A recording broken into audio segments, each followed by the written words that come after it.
नमस्कार, कैसे हैं आप सभी लोग? आशा करता हूँ आप सभी लोग अच्छे होंगे, स्वस्थ होंगे और यूपी पुलिस कांस्टेबल के डीबीपीएसटी के लिए आप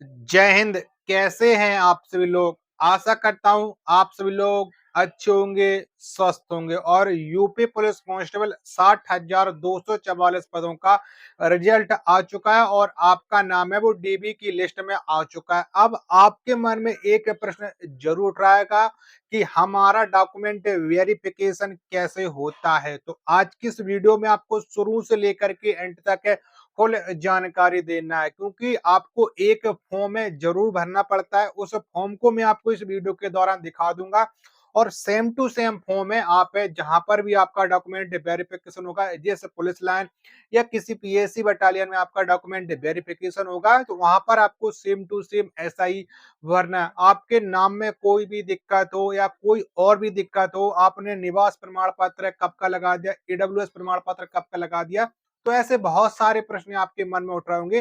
तो सारे प्रश्न आज की इस वीडियो में आप लोगों को क्लियर कर दूंगा। तो वीडियो को शुरू से लेकर के एंड तक फुल वॉच करना है और कमेंट बॉक्स में आपको ये जरूर बताना है कि आपने जो आपका जो नाम आ चुका है डीबी के लिस्ट में, आपके नंबर हैं वो कितने ज्यादा हैं, यानी जो आपकी डीबी की कट ऑफ लगी है उसमें आपके जो स्कोर बनना था उससे आपका कितना स्कोर बनना है। क्या आप बॉर्डर पर हो, क्या आप बॉर्डर से काफी दूर हो? ठीक है, क्योंकि बहुत सारे लोग ऐसे हैं जो बॉर्डर पर है और उनके मन में एक प्रश्न उठ रहा है कि हम डीबी कराने ना जाएं, क्योंकि हमारा फाइनल सिलेक्शन तो होने वाला वैसे भी नहीं है। ऐसे बहुत सारे लोगों के मन में प्रश्न उठ रहा है। तो आपका चाहे आप बॉर्डर पर हो, चाहे आपका जो कट ऑफ लगी है उससे आपका एक नंबर ज्यादा भी क्यों ना हो, तब भी आपको डीबी कराने जाना है। ठीक है, क्योंकि शायद आपको नॉर्मलेशन अच्छा खासा मिलेगा, क्योंकि हर एक सेट में अच्छा खासा नॉर्मलेशन मिला है। किसी किसी सेट में 10-10 नंबर का नॉर्मलेशन मिला है, क्योंकि नॉर्मलेशन मिलने से ही कट ऑफ आपकी इतनी हाई की गई। चलिए आप वो फॉर्म में आपको दिखा देता हूँ शुरू से लेकर के एंड तक। तो फ्रेंड्स देखो, आपको इस तरीके का आपको एक फॉर्म दे दिया जाएगा जहां भी आपका डॉक्यूमेंट वेरिफिकेशन होगा। ठीक है, ये फॉर्म मुझे मिला था, मैंने किस तरीके से भरा था वो मैं आपको इस वीडियो के माध्यम से समझा दे रहा हूँ, तो बिल्कुल ध्यान पूर्वक देख लेना। ठीक है, ये देखो 2018 की जो वैकेंसी आई थी 41,520 उसमें था। यहाँ पर आपका लिख करके आएगा कांस्टेबल सिविल पुलिस है 2023, क्योंकि जो आपकी वैकेंसी आई है वो 2023 में आई थी। इसमें आपको क्या करना है, तो यहाँ पर आपका जो उम्मीदवार का नाम दिख रहा है, यहाँ पर आपको अपना नाम है वो ध्यान पूर्वक एकदम से सही से भरना, बिल्कुल गलती मत करना। भले आप 2 से 3 मिनट का समय इस पूरे फॉर्म को भरने के लिए ले लीजिएगा, लेकिन आपको ध्यान पूर्वक भरना है। यहाँ पर आपका आपका नाम हो जाएगा, फिर यहाँ पर आपको अपने पिताजी का नाम है एकदम से सही से लिखना है, फिर यहाँ पर आपको अपना रजिस्ट्रेशन नंबर, क्योंकि आप अपना फॉर्म लेकर के जाओगे, जो आपने आवेदन करने के वक्त यानी जो आपका एप्लीकेशन फॉर्म होगा वो तो आप लेकर के जाओगे ही, उसमें आपका सब कुछ लिखा रहता है। और आपका जो एडमिट कार्ड निकल करके आएगा कि कहाँ पर आपका डॉक्यूमेंट वेरिफिकेशन होना है, तो उस पर आपका रोल नंबर लिखा होगा, तो वो आपको रोल नंबर यहाँ पर अपना ध्यान पूर्वक है वो फिल करना है। चलेगा, इस चीज को जब आप फिल कर लोगे तो अगली बार में क्या आता है, तो यहाँ पर आपका फोटो युक्त पहचान पत्र है। ठीक है, जिस पर क्या लिखा है, राजपत्र अधिकारी द्वारा प्रमाणित छाया प्रति के साथ मूल फोटो युक्त पहचान पत्र, यानी आपको ओरिजिनल भी लेकर के जाना और राजपत्र अधिकारी के द्वारा आपके साइन होंगे वो भी आपको करा करके ले जाना है। क्योंकि बहुत बार कहीं कहीं क्या होता है कि बहुत सारे स्टूडेंट लेकर के नहीं जाते हैं, तो वहां पर उनको सेल्फ अटैच करमान कर लेते हैं, लेकिन आपको ऐसी गलती नहीं दोहरानी है। आपको राजपत्र अधिकारी के साइन वाला लेकर के ही जाना है। ठीक है, आप कम से कम आपके जो सेट है वो 3 से 4 बनवा करके लेकर के जाइएगा। तो यहाँ पर आपको यस कर देना है। ठीक है, यहाँ पर आप यस कर दोगे, फिर क्या जाता है, निवास प्रमाण पत्र, राजपत्र अधिकारी द्वारा प्रमाणित उत्तर प्रदेश का निवास प्रमाण पत्र की छाया प्रति। अगर आप उत्तर प्रदेश के हो तो आपका निवास प्रमाण पत्र लगेगा ही, तो यहाँ पर भी आपको यस करना है। फिर अगर आप ओबीसी से बिलोंग करते हो तो आपको यहाँ पर यस करना है, अगर आप ओबीसी से बिलोंग नहीं करते हो तो यहाँ पर आपको नो करना है। ठीक है, तो ये बात आप लोग जान लीजिएगा। जनरल वाले हो, चाहे ईडब्ल्यूएस वाले हो, चाहे अदर स्टेट वाले हो, आप अपने स्टेट में किसी भी कैटेगरी से बिलोंग करते हो, लेकिन आप उत्तर प्रदेश में जनरल में काउंट किए जाओगे। ठीक है, तो अगर आप ओबीसी से बिलोंग करते हो तभी आपको यहाँ पर यस करना है, बाकी के अगर आप ओबीसी से बिलोंग नहीं करते हो तो आपको नो कर देना है। अगला तीसरे नंबर पर आ जाता है एससी। अगर आप एससी कैटेगरी से बिलोंग करते हो और आपने जो आपकी फोटो कॉपी होगी, आपकी ओरिजिनल डॉक्यूमेंट तो आपके साथ रहेंगे, फोटो कॉपी आपकी है उस पर भी अगर आप एससी से बिलोंग करते हो तो आपको एस करना है। अगर आप एससी से बिलोंग नहीं करते हो तो फिर आपको नो करना है। वहीं पर एसटी से बिलोंग करते हो तो यस करना है, अगर आप एसटी से बिलोंग नहीं करते हो तो फिर आपको नो करना है। ये बात आप लोग जान लीजिएगा। अगर आप भूतपूर्व सैनिक हो यानी एक्स सर्विसमैन हो तो आपको यस करना है, नहीं हो तो आपको नो करना है। ज़्यादातर स्टूडेंट होंगे नो ही करने होंगे, ठीक है?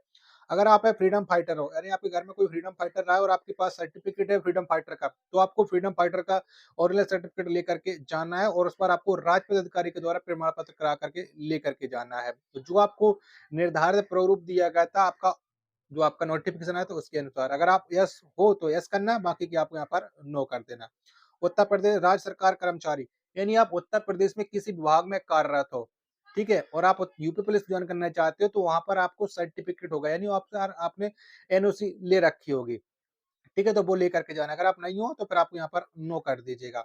होमगार्ड्स आप हो तो यस करना, नहीं हो होमगार्ड तो फिर आपको नो कर देना। ज़्यादातर जो स्टूडेंट होंगे वो होमगार्ड बहुत कम वाले होते हैं, ज़्यादातर स्टूडेंट यहाँ पर नो ही करेंगे, ठीक है? चलिएगा। अगला आ जाता है हाई स्कूल 10वीं समतुल्य, ठीक है? अब आपको यहाँ पर क्या करना है, आपको यहाँ पर यस और यूपी बोर्ड आपको लिख देने हैं, क्योंकि देखो आपने अगर यूपी से हो तो आपको यस के साथ है यूपी बोर्ड जरूर लिखना है। ये जरूर पता चल जाए कि हाँ आप कौन से बोर्ड से हो। अगर आप किसी दूसरे बोर्ड से हो, ठीक है, यूपी बोर्ड से अगर अदर स्टेट वाले हो तो आपको अपने बोर्ड का नाम लिखना है। हाँ, अगर आपको फॉर्म भरने के दौरान समझ में नहीं आती है तो आप वहां पर जो भी आपकी टीम पैनल बैठा होगा उससे आप पूछ सकते हो। यहाँ पर फिर आपको आपकी इंटर की मार्कशीट लेकर के जानी है, वो आपको यस कर देनी है, ठीक है? और साथ के साथ में आपको ये भी लिख देना है कि हाँ यस तो यूपी बोर्ड है, ठीक है? और ये भी सारे आपको फोटो कॉपी जरूर लेकर के जानी, कम से कम 3 से 4-4 सेट बना करके लेकर के जाइएगा और इसी तरीके के आपको फॉर्म में लगाना है, ठीक है? ये बात आप लोग जान लीजिएगा। और इसके बाद आपको प्रादेशिक सेना प्रमाण पत्र अगर आपके पास है तो आप लेकर के जाइएगा, अन्यथा आप इसमें नो कर दीजिएगा। अगर आपके पास एनसीसी है, अगर आप एनसीसी का बी प्रमाण पत्र है तो आप इसमें यस करना, नहीं तो आप यहाँ पर आपका नो कर देना, ठीक है? ओ लेवल प्रमाण पत्र अगर आपके पास है तो यस कर देना, बाकी की आप नो कर देना। जब आपके ये सब कुछ हो जाएगा फिर आपको अंदर, क्योंकि ये जो सारे डॉक्यूमेंट के बारे में बताया जाता है वो आपको बाहर बैठा जाएगा, फिर एक हॉल में ले जाया जाएगा, वहां से फिर आपको क्रेम वाइज बैठा दिया जाएगा, फिर वहां पर आपका बायोमेट्रिक होगा, ठीक है? अगर आप बायोमेट्रिक सही होता है, क्योंकि बहुत सारे संदिग्ध कैंडिडेट होंगे तो उनका बायोमेट्रिक वेरीफाई नहीं करेगा तो वहां को उनको रिजेक्ट कर दिया जाएगा और उनको जेल भेज दिया जाएगा। क्योंकि आप सही कैंडिडेट हो गए तो आपको टेंशन लेने की बात ही नहीं है, आप वेरीफाइड कर दिए जाओगे। जिस दिन आपका होगा वहां पर आपका डेट डाल दी जाएगी और यहाँ पर आपका नाम और आपको हस्ताक्षर डाल देने हैं, ठीक है? ये बात आप लोग जान लीजिएगा। हाँ, बहुत सारे स्टूडेंट क्या होते हैं कि अगर वो जनरल से एससी से बिलोंग करते हैं, उनकी एसटी कैटेगरी हो जाती है, तो यहाँ पर भी उनके बारे में आपको बताना पड़ेगा, ठीक है? गलती से आपकी कैटेगरी है, वो श्रेणी बदल गई, क्योंकि बहुत सारे लोग ऐसे होते हैं कि वो मेल होते हैं, उनका फीमेल हो जाता है, तो इन चीज़ से आपको दिक्कत नहीं लेनी है।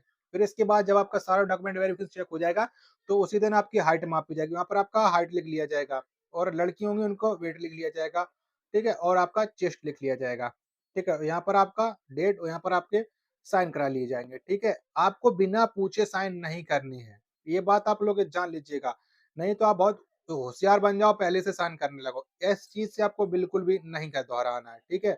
जो भी हो, जब भी आपको बताया जाए कि यहाँ पर आपको साइन करने हैं, तभी आप साइन कीजिएगा। जो आपका चेस्ट नापेगा, ठीक है? उसके यहाँ पर साइन होंगे, तो वो आपको दिखाने वाली बात ही नहीं है, ठीक है? ये बात आप लोग जान लीजिएगा। अब ये होगा कि आप फिट हो कि अनफिट हो, ठीक है? क्योंकि अब बहुत सारे स्टूडेंट का हाइट नहीं होगी, बहुत सारे स्टूडेंट का चेस्ट नहीं होगा, बहुत सारी लड़कियों का वेट नहीं होगा, ठीक है? बहुत सारी लड़कियों की हाइट नहीं होगी। अगर आप सही होगे, तो आपको यहाँ पर लिख दिया जाएगा फिट और अनफिट, ठीक है? ये बात आप लोग जान लीजिएगा।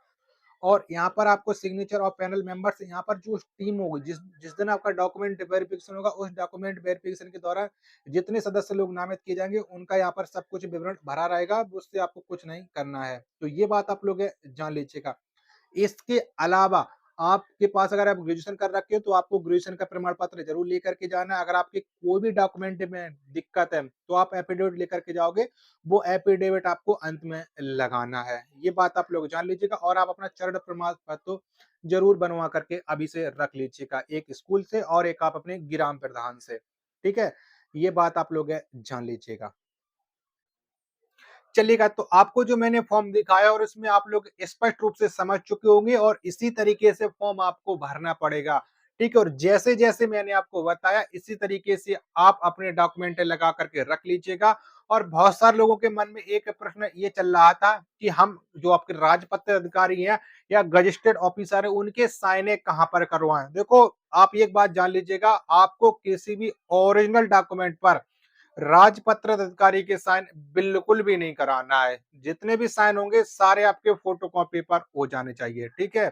आप एक गवर्नमेंट हॉस्पिटल के डॉक्टर साहब से करा लीजिएगा या किसी गवर्नमेंट स्कूल के प्रिंसिपल हो उनसे करा लीजिएगा, ठीक है। ये बात आप लोग जान लीजिए, गजेस्टेड ऑफिसर होना चाहिए ये, ठीक है, इतना में ध्यान रखिएगा। चलिएगा, तो वीडियो अगर आपको समझ में आई हो तो वीडियो को आप लोग लाइक कर देना, और आपके मन में जो भी प्रश्न उठ रहे होंगे ना यूपी पुलिस कांस्टेबल के डॉक्यूमेंट से रिलेटेड, कमेंट कीजिएगा। आपके कमेंट का रिप्लाई मैं पूरी जल्दी, बहुत जल्दी करूंगा। मिलते हैं अपने एक और नेक्स्ट वीडियो के साथ, तब तक के लिए धन्यवाद। जय हिंद, वंदे मातरम।